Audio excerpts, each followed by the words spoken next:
से बड़ी खबर बता दें कि चुनाव आयोग की पर्यवेक्षकों के साथ जो बैठक थी वो फिलहाल खत्म हो चुकी है। चुनावी राज्यों में तैयारियों को लेकर बैठक जो हो रही थी उसकी अब वो खत्म हो चुकी है। पर्यवेक्षकों ने आयोग को ये जानकारी दी है कि राज्यों में संसाधन सुरक्षा संबंधी की जरूरतों की जानकारी फिलहाल साझा कर दी गई है। राज्यों में चुनौतियां और तैयारियों की भी जानकारी दी गई है।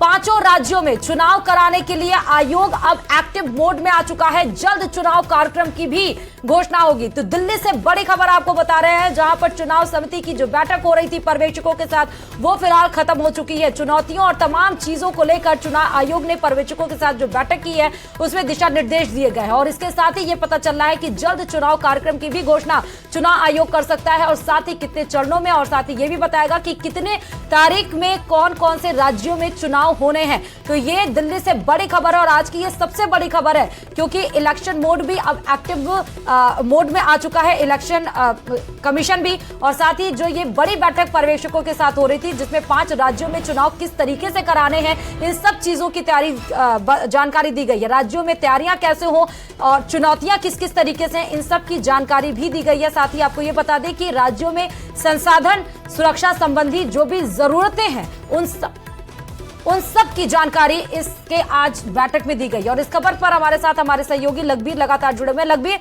बैठक फिलहाल खत्म हो चुकी है। 5 चुनावी राज्यों में किस तरीके से चुनाव को कराया जाए, इससे संबंधित तमाम जानकारियां दी गई हैं। और क्या जानकारी आपके पास है? बिल्कुल प्रियंका, दिल्ली के कॉन्स्टिट्यूशन क्लब ऑफ इंडिया में लगातार ये बैठक हुई जिसमें 5 राज्यों में होने वाले चुनाव को लेकर खाका तैयार किया गया कि क्या क्या तैयारियां हैं। पर्यवेक्षकों ने आयोग को ये रिपोर्ट भी दी है कि आखिरकार दिक्कतें क्या हैं, चुनौतियां क्या हैं और तैयारियां किस प्रकार की हैं, क्योंकि सुरक्षा संबंधी तैयारियों को भी रूट पर लिया जाएगा, उन पर भी फोकस होगा। उसके साथ ही चुनाव किस प्रकार से कराया जाए, कितने चरणों में करवाया जाए, किन किन बूथों पर जो संवेदनशील बूथ हैं, अति संवेदनशील बूथ हैं, उन पर क्या अतिरिक्त तैयारी करने की आवश्यकता है। ये पूरी रिपोर्ट चुनाव आयोग को पर्यवेक्षकों ने सौंपी है। तो मतलब साफ है कि 5 राज्यों में होने वाले विधानसभा चुनाव को लेकर अब जल्द ऐलान संभव है क्योंकि बैठक खत्म हो चुकी है और पर्यवेक्षकों ने रिपोर्ट जो है, पूरा खाका जो है वो चुनाव आयोग को सौंप दिया है। हाँ। अब मुख्य चुनाव आयुक्त राजीव कुमार और दोनों चुनाव आयुक्तों की अंतिम मुहर के बाद, उनकी सहमति के बाद कार्यक्रम जारी होगा, जो कि संभव है कि 8 से 10 अक्टूबर के बीच आधिकारिक ऐलान हो जाए आगामी 5 राज्यों के विधानसभा चुनाव को लेकर। जहां तक चुनाव करवाने की बात है तो छत्तीसगढ़ में 2 चरणों में चुनाव होगा, वहीं शेष बचे 4 राज्य जिसमें मिजोरम, तेलंगाना, राजस्थान, मध्य प्रदेश और छत्तीसगढ़, इनमें एक चरण में ही चुनाव संभव है। ये सूत्रों के हवाले से बड़ी खबर है। मतलब साफ है कि तमाम प्रकार की तैयारियां पूरी कर ली गई हैं। पूरी रिपोर्ट्स जो है वो चुनाव आयोग को पर्यवेक्षकों ने सौंप दी है कि संसाधन और सुरक्षा संबंधी के बारे में भी जानकारी दी गई है चुनाव समिति की तरफ से पर्यवेक्षकों को। इससे रिलेटेड भी क्या जानकारी आपके पास है?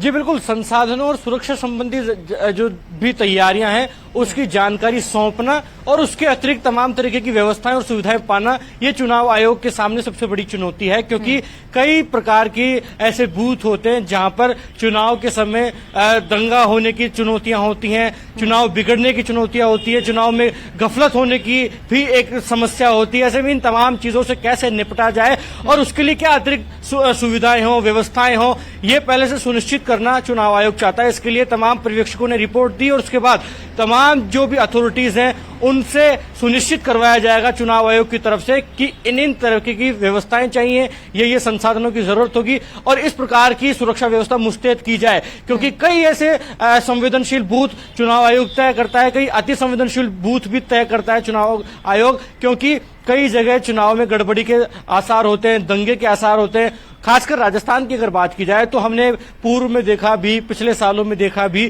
कि पूर्वी राजस्थान और आदिवासी बेल्ट में किस प्रकार से दंगे की संभावनाएं होती हैं, चुनाव में गफलत की भी तस्वीरें सामने आती है। ऐसे में उनसे निपटने के लिए तमाम तरीके की अतिरिक्त व्यवस्थाएं की जाए, एहतियात बरता जाए और पूरी रिपोर्ट जो है वो चुनाव आयोग को पर्यवेक्षकों ने सौंपी है। मतलब पूरा खाका तैयार है। अब इंतजार सिर्फ इस बात का है, क्योंकि मैराथन बैठकें हुई, घंटों भर constitution of club of India में बैठक हुई। अब उसके बाद इंतजार है कि फाइनल रिपोर्ट तो सौंप दी गई है। अब मुख्य चुनाव आयुक्त राजीव कुमार और दोनों चुनाव आयुक्त की अंतिम मुहर लग जाए और 8 से 10 अक्टूबर के बीच बहुत बहुत शुक्रिया लखबीर तमाम जानकारी देने के लिए। तो बड़ी खबर आपको दिल्ली से बता रहे थे, जहां पर अभी चुनाव समिति की जो बैठक हो रही थी वो फिलहाल खत्म हो चुकी है। तमाम दिशा निर्देश पर्यवेक्षकों को दिए गए हैं। अब यह बताया जा रहा है कि अब चुनाव आयोग जल्द ही तारीखों की घोषणा कर सकता है, यानी कि चुनावी सरगर्मियां जो है वो ज्यादा बढ़ गई हैं। अब जो चुनावी दल है वो एक्टिव मोड में और ज्यादा नजर आएंगे, क्योंकि अब कुछ महीने बाकी रह गए हैं। अगर राजस्थान हम विधानसभा चुनाव की बात करें तो। और दिल्ली से यह बड़ी खबर आपको और बता दें कि सीएम गहलोत के खिलाफ दायर मानहानि का मामला अब तूल पकड़ता जा रहा है। गजेंद्र सिंह शेखावत मानहानि मामले में सुनवाई अब पूरी हो चुकी है। सीएम गहलोत के वकील ने मामले में अपनी दलील पूरी कर ली है। सीएम के वकील ने राजस्थान हाई कोर्ट में लंबित केस के दस्तावेज मांगे और जिसके एवज में 16 अक्टूबर राउज एवेन्यू कोर्ट में अब मामले की अगली सुनवाई होनी है। अगली सुनवाई पर शेखावत के वकील मामले में करेंगे अपनी दलील। तो गजेंद्र सिंह शेखावत ने और इस खबर पर हमारे सहयोगी सुशील पांडे सीधे दिल्ली से जुड़े हुए हैं। सुशील, अब क्योंकि अगली जो सुनवाई होनी है वो 16 अक्टूबर को होनी है, ये मामला लगातार बढ़ता ही जा रहा है। स्टॉपेज की अभी कोई जानकारी मिल पाई है क्या? जी देखिए, साफ तौर से केंद्रीय जो मंत्री हैं गजेंद्र सिंह शेखावत और मुख्यमंत्री अशोक गहलोत के बीच में जो मानहानि का मामला है, उसमें जो फिलहाल राउज एवेन्यू कोर्ट में सुनवाई चल रही थी, उसमें अशोक गहलोत की तरफ से जो दलीलें कोर्ट में रखी जा रही थी वो लगभग पूरी हो चुकी है। हालांकि अशोक गहलोत ने समन करने की जो प्रक्रिया फिलहाल निचली अदालत ने दी थी, उस पूरी प्रक्रिया को उन्होंने चुनौती दी है और ये कहा है कि जो समन उनको किया गया है उसकी समीक्षा फिलहाल सेशन कोर्ट चले। हालांकि कुछ हाईकोर्ट के तथ्यों की भी जानकारी अशोक गहलोत के वकील ने राउज एवेन्यू कोर्ट में रखी है।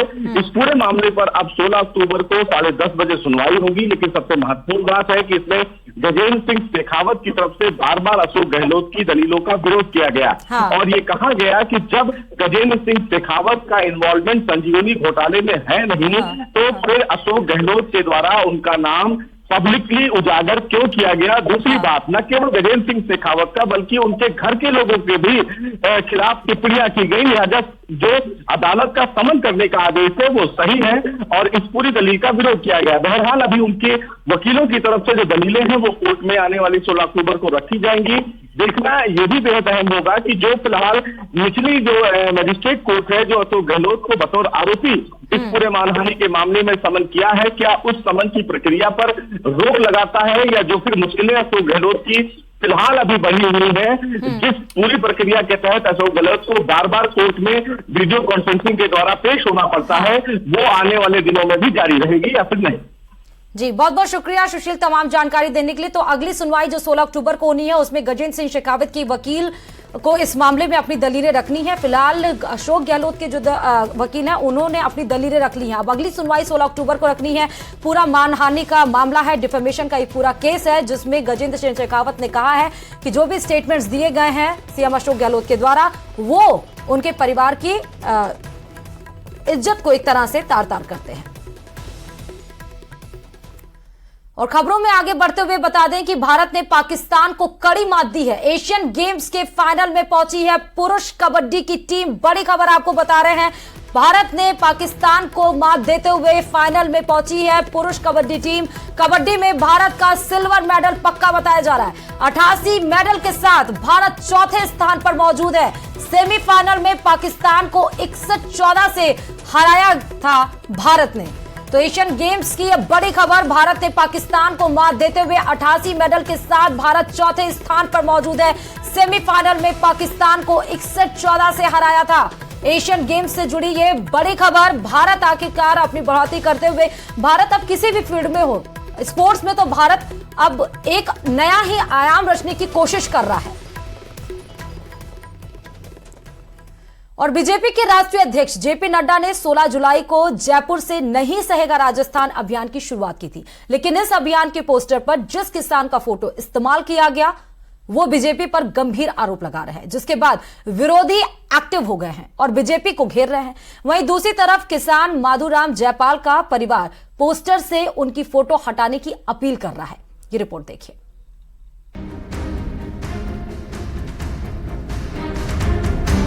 क्यों झाल बोलूं? भाजपा वाला फोटो साफ ही है, फोटो हटा दो। मोर पिताजी रो भारतीय जनता पार्टी का ये दोगला चेहरा और चरित्र है। सुना आपने, राजस्थान में एक पोस्टर पर संग्राम मचा है, जिसके बाद बीजेपी बैकफुट पर है और विरोधी हमलावर। पूरा मामला समझाएं उससे पहले जरा इस पोस्टर को देखिए।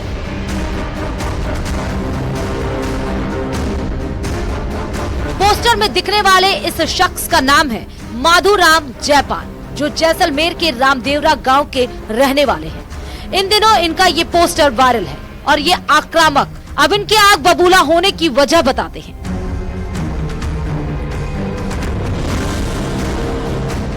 दरअसल 16 जुलाई को बीजेपी ने कांग्रेस सरकार पर 19,000 से ज्यादा किसानों की जमीनें नीलाम करने का आरोप लगाते हुए एक अभियान की शुरुआत की थी, जिसका नाम था नहीं सहेगा हिंदुस्तान।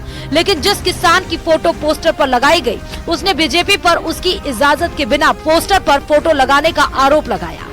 इतना ही नहीं, उसका ये भी कहना है कि उसने ना तो कोई कर्जा लिया है और ना ही उसकी जमीन नीलाम हुई है।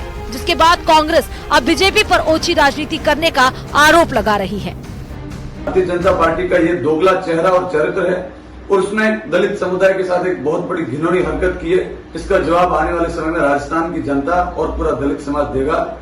भारतीय जनता पार्टी द्वारा समस्त राजस्थान के दलित समाज को आहत पहुंचाने का कार्य किया गया है और ऐसी उच्च मानसिकता के जरिए भारतीय जनता पार्टी राजस्थान में सरकार नहीं बना पाएगी। जैसलमेर के रामदेवरा गांव में माधुराम अब बीजेपी पर मानहानि का केस कराने की बात कर रहे हैं। वहीं उनका बेटा बीजेपी से उनके पिता के फोटो को पोस्टर से हटाने की अपील कर रहा है। भाजपा वाला फोटो साफ ही है, फोटो हटा दो। मोर पिताजी रो और मैं तो जमीन में बैठा हूँ, इस खेत में बैठा हूँ और हाथ जोड़ मिलती है। भाजपा वाला साफ ही है और फोटो हटा दूंगा। बीजेपी के पोस्टर पर किसान माधुराम के फोटो का मामला 23 सितंबर को उस वक्त सामने आया जब रामदेवरा के अशोक जयपाल जयपुर आए। उन्होंने शहर में जगह जगह किसान माधुराम का पोस्टर देखकर उसे ग्रुप में शेयर किया। उस ग्रुप में किसान का बेटा भी जुड़ा था। उसके बाद ये पूरा मामला खुलकर सामने आ गया। जो माधुराम जयपाल का कर्ज नीलामी संबंधित बड़े बड़े बैनर, होर्डिंग बोर्ड लगाकर अलग अलग जगहों पर माधुराम को जो बदनाम करने की साजिश रची है, उसका मैं घोर विरोध करता हूं और संगठन से निवेदन करता हूं कि आप इस तरह से दलित किसान का शोषण नहीं करें। चुनावी रणक्षेत्र में जीत के लिए तमाम दल अलग अलग तरह के पैंतरे आजमाते हैं। बीजेपी भी राजस्थान में कांग्रेस को घेरने के लिए कई अभियान चला चुकी है, लेकिन जिस तरीके से 70 साल के एक बुजुर्ग की तस्वीर उसकी मर्जी के बिना पोस्टर पर इस्तेमाल की गई, वो सीधे सीधे कानून का उल्लंघन है। जैसलमेर से न्यूज़ 18 राजस्थान के लिए सावलदान रत्नू की रिपोर्ट। क्यों झाल बोलूं? भाजपा वाला फोटो साफ ही है, फोटो हटा दो। मोर पिताजी रो भारतीय जनता पार्टी का ये दोगला चेहरा और चरित्र है। और खबरों में आगे बढ़ते हुए बता दें कि मुंबई के गोरेगांव में आग एक इमारत में इतनी ज्यादा भीषण लगी कि जिसकी वजह से 51 लोग घायल हो गए और 8 लोगों की मौत हो गई, जबकि 36 लोग घायल बताए जा रहे हैं। आग लगने की इस घटना में 4 कार और 30 बाइक जलकर राख हो गया है। फिलहाल कूलिंग का काम चल रहा है। स्थानीय लोगों की माने तो इमारत के पार्किंग में काफी पुराना कपड़ा रखा हुआ था जिसमें आग लगी होगी और देखते ही देखते पूरे पार्किंग और इमारत की पहली और दूसरी मंजिल को अपनी चपेट में ले लिया।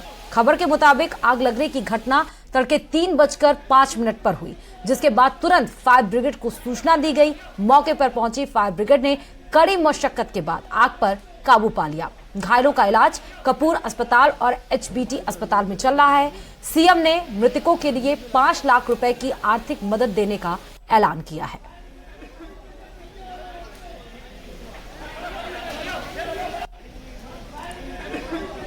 तो हादसे में अब तक 7 लोगों की मौत हो चुकी।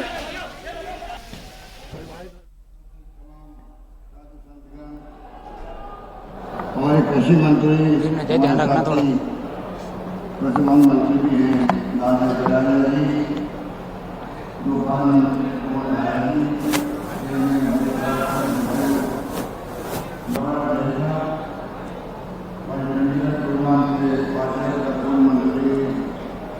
चंद्रबान जी, डॉक्टर राघाचार्य जी, बेनाजी महाराज साहब, रेवा साहब, हीराभाई महाराज साहब, डूंगरी कल्ला, श्री श्री तमाम साहब, रतनबाजी महाराज साहब, मुझे मंत्री गिरिजी महाराज साहब, अध्यक्ष राजस्थान गौ सेवा समिति, आदरणीय रघुनाथ जी पुरोहित, राज पुरोहित और तमाम यहाँ पहुंचे हुए गौशाला के प्रबंधकगण, गो सेवा करने वाले हमारे भक्तजन, मैं सबको नमन करते हुए मुझे खुशी है कि आज गो सेवा सम्मेलन में आने का मुझे तीसरी बार सौभाग्य मिला। पहले भी 2 बार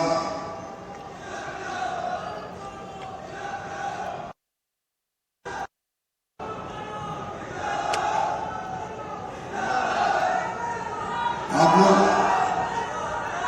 काम है, आपकी मांग मुझे मालूम है, आपकी मांग है, आपकी मांग के बारे में बोलूंगा अभी, आप काम करिएगा। मुझे ध्यान है कि हमने 33 से 50 जिले बनाए राजस्थान के अंदर, और उसको कुछ शिकायतें भी है, सीमाओं की है, नई दिल्ली की है। आप पहले मेरे बाबू सुनिए, मुझे मालूम है कि आपकी मांग, आपके धरने जाने जगह, पर ये स्थान है गो भक्तों का, गो सेवा का है। आप कृपया ये काम देगा, मैं उसके बारे में बात करूंगा।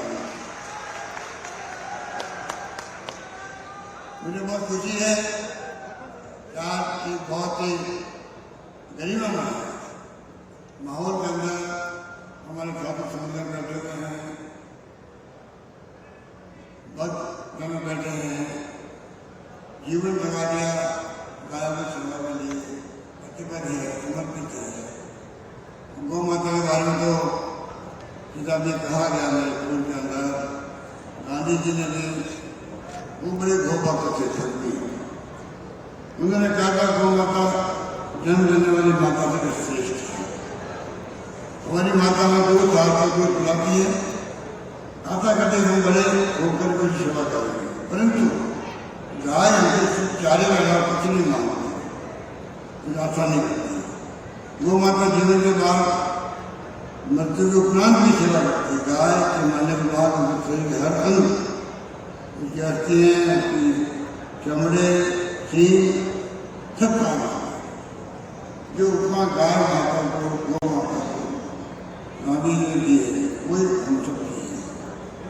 और मैं समझता हूँ कि आप जितने साधु संघ में बैठे हुए हैं, हिंदू धर्म के अंदर भी, ग्रंथों के अंदर भी गाय का अलग ग्रंथ है, और उसी ढंग से आप सब साधु संतों की भावना देखते हुए और जिस प्रकार से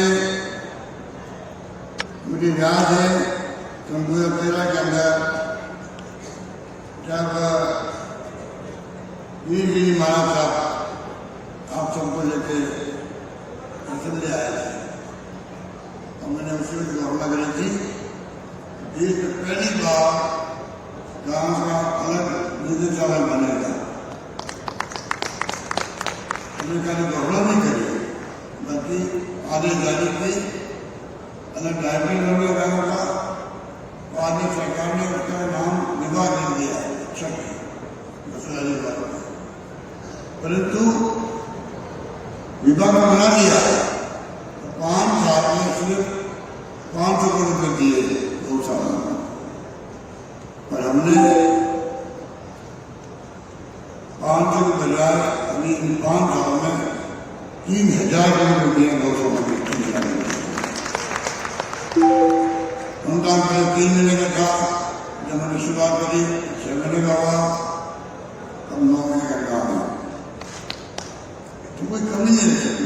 हम जानते हैं कि गाय का क्या महत्व है जीवन के अंदर, और उसी जगह भी समझदारी के लिए आपको ये पीछे पड़े रहते हैं, गाय के लिए, गौशालाओं के लिए, नंदीशाला के लिए 1,56,00,000 रुपए एक नंदीशाला बनाने के लिए सरकार ने बिना मंजूर किया।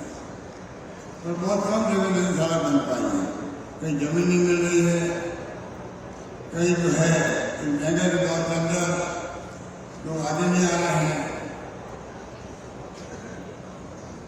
तो नंदीशाला में बननी चाहिए, तो ढंग बन नहीं पा रही है। वरना जो हमारा पशु जो स्थिति है, खेत को नुकसान करती है, एक्सीडेंट होते हैं, मानव को नुकसान करती है, मरने के लिए तकलीफ देती है। सबकी भावना की हमारे पशु के नाम पर कोई भी पशु गले में नहीं जाए, नंदीशाला नदी जाए, गाय जाए और मरता लगता है, जिसको माँ कहते हैं, वो हमारे पशु के रूप में जानी जाए, तो हम सबको किसी को पसंद नहीं आता अल्लाह के साथ मिलेगी। इसलिए हमने प्रयास किया है इस प्रकार के हम लोग गाय माता को क्या रखें, गौशाला में अनुदान दें। अभी लंबी लोग आ गए, गाय का मरना एक बात है, तड़प तड़प के मरना दूसरी बात। आपने देखा हमारी गाय जो है लंबे लोग की तो गौ सेवा सम्मेलन में जयपुर में आप सीएम अशोक गहलोत को सुन रहे थे, जहां पर उन्होंने कहा कि उनकी सरकार ने 3,000 करोड़ रुपए निवेश किए हैं सिर्फ गाय की सुरक्षा को बचाने के लिए। फिलहाल इस बुलेटिन में इतना ही। देश और दुनिया की तमाम खबरों के लिए देखते रहिए न्यूज़ 18 राजस्थान।